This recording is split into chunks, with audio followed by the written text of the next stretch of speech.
मैं आज जो आपको किस्सा सुनाने जा रहा हूँ वो आज से 10 साल पहले मेरे साथ घटी। दोस्तों, आपने सुना होगा कि रात को पानी पास रखकर सोना चाहिए। ये मेरी कहानी पानी पर आधारित है। आज से 10 साल पहले मैं अपने मामा के यहाँ जैसलमेर गया था। वहाँ जाकर पता चला कि यहाँ तो 2 साल से अकाल पड़ा है और पानी लेने के लिए 5 किलोमीटर जाना पड़ता है। मामा मामी से मिलने के बाद मेरे मामा का लड़का और मैं पानी लेने के लिए चल पड़े। रास्ते में पैदल चलते हुए थक गए थे और एक जगह बैठ गए।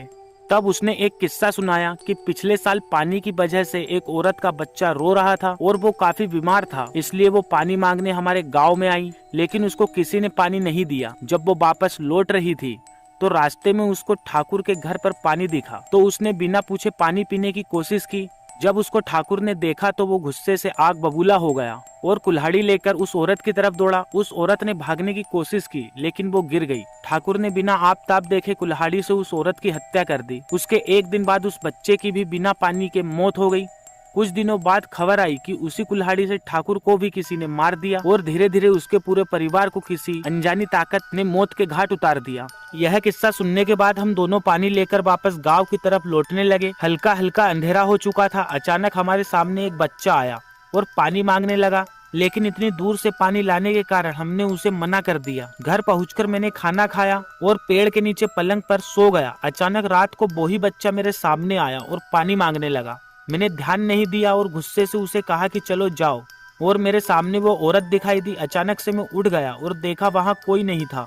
मैंने सोचा कि कोई सपना आया होगा। फिर रात को 2 बजे के आसपास में पेशाब करने के लिए खुले मैदान की तरफ गया और मुझे पानी शब्द सुनाई दिया। मैंने सोचा मामी होगी। फिर मैं वापस पलंग की तरफ लौटा ही था कि अचानक फिर पानी शब्द सुनाई दिया। अब मैं गुस्से से आग बबूला हो गया और कहा, कौन है? सामने आओ, अभी पानी देता हूँ।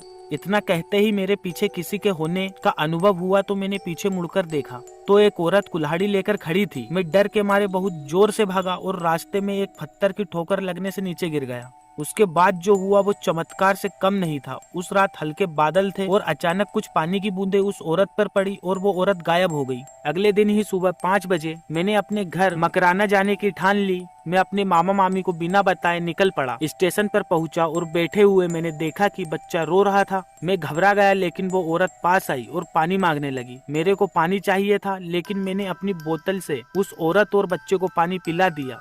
उसके बाद रेल आ गई और मैं अपने घर पहुंच गया। उसके बाद से मैं हमेशा पानी अपने पास रखकर सोता हूं। मित्रों, आपको मेरा यह अनुभव कैसा लगा और अपने महत्वपूर्ण कमेंट के जरिए बताना ना भूले।